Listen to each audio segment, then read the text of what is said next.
Pancasila dalam arus sejarah bangsa Indonesia. Periode pengusulan Pancasila. Jauh sebelum periode pengusulan Pancasila, cikal bakal munculnya ideologi bangsa itu diawali dengan lahirnya rasa nasionalisme yang membuka pintu gerbang kemerdekaan bangsa Indonesia. Periode perumusan Pancasila. Perumusan Pancasila dalam sejarah bangsa Indonesia mengalami dinamika yang kaya dan penuh tantangan.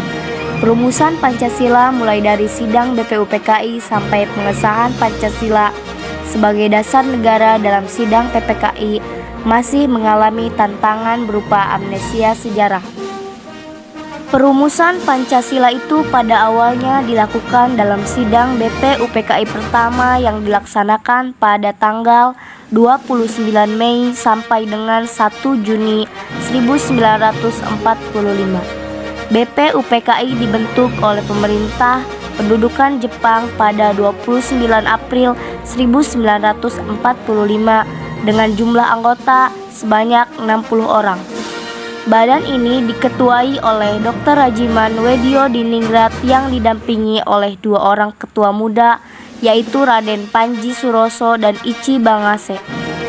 BPUPKI dilantik oleh Letjen Kumakichi Harada, Panglima Tentara ke-16 Jepang di Jakarta pada tanggal 28 Mei 1945. Sehari setelah dilantik, pada tanggal 29 Mei 1945 dimulailah sidang yang pertama dengan materi pokok pembicaraan calon dasar negara. Hal terpenting yang mengemuka dalam sidang BPUPKI kedua pada tanggal 10-16 Juli 1945 adalah disetujuinya naskah awal pembukaan hukum dasar yang kemudian dikenal dengan nama Piagam Jakarta. Piagam Jakarta itu merupakan naskah awal pernyataan kemerdekaan Indonesia. Naskah awal pembukaan hukum dasar yang dijuluki Piagam Jakarta ini di kemudian hari dijadikan pembukaan Undang-Undang Dasar 1945. Periode pengesahan Pancasila. Peristiwa penting lainnya terjadi pada tanggal 12 Agustus 1945. Ketika itu Soekarno, Hatta, dan Rajiman Weddiodiningrat dipanggil oleh penguasa militer Jepang di Asia Selatan ke Saigon untuk membahas tentang Hari Kemerdekaan Indonesia sebagaimana yang pernah dijanjikan. Namun di luar dugaan ternyata pada 14 Agustus 1945 Jepang menyerah kepada sekutu tanpa syarat. Pada tanggal 15 Agustus 1945 Insinyur Soekarno, Muhammad Hatta, dan Rajiman kembali ke Indonesia. Kedatangan mereka disambut oleh para pemuda yang mendesak agar kemerdekaan bangsa Indonesia diproklamasikan secepatnya, karena mereka tanggap terhadap perubahan situasi politik di dunia pada masa itu. Para pemuda sudah mengetahui bahwa Jepang menyerah kepada sekutu sehingga Jepang tidak memiliki kekuasaan secara politis di wilayah pendudukan, termasuk Indonesia.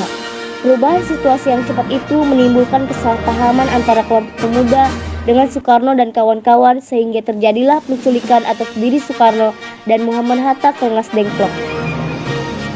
Tindakan pemuda itu berdasarkan keputusan rapat yang diadakan pada pukul 24.00 WIB menjelang 16 Agustus 1945 di Cikini, Jakarta. Melalui jalan berliku, akhirnya dicetuskanlah proklamasi kemerdekaan Indonesia pada tanggal 17 Agustus 1945. Teks kemerdekaan itu didiktekan oleh Muhammad Hatta dan ditulis oleh Soekarno pada dini hari. Dengan demikian, naskah bersejarah teks proklamasi kemerdekaan Indonesia itu digagas dan ditulis oleh dua tokoh proklamator tersebut sehingga wajar jika mereka dinamakan Bumi Tunggal. Selanjutnya, naskah tersebut diketik oleh Sayuti Maut. Kemerdekaan Indonesia. Perlu kita ketahui bahwa sehari setelah proklamasi kemerdekaan Indonesia, yakni pada tanggal 18 Agustus 1945, PPKI bersidang untuk menentukan dan menegaskan posisi bangsa Indonesia dari semua bangsa terjajah menjadi bangsa yang merdeka. PPKI yang semula merupakan badan buatan pemerintahan Jepang, sejak saat itu dianggap mandiri sebagai badan nasional atas prakarsa Soekarno. Anggota PPKI ditambah 6 orang lagi dengan maksud agar lebih mewakili seluruh komponen bangsa Indonesia.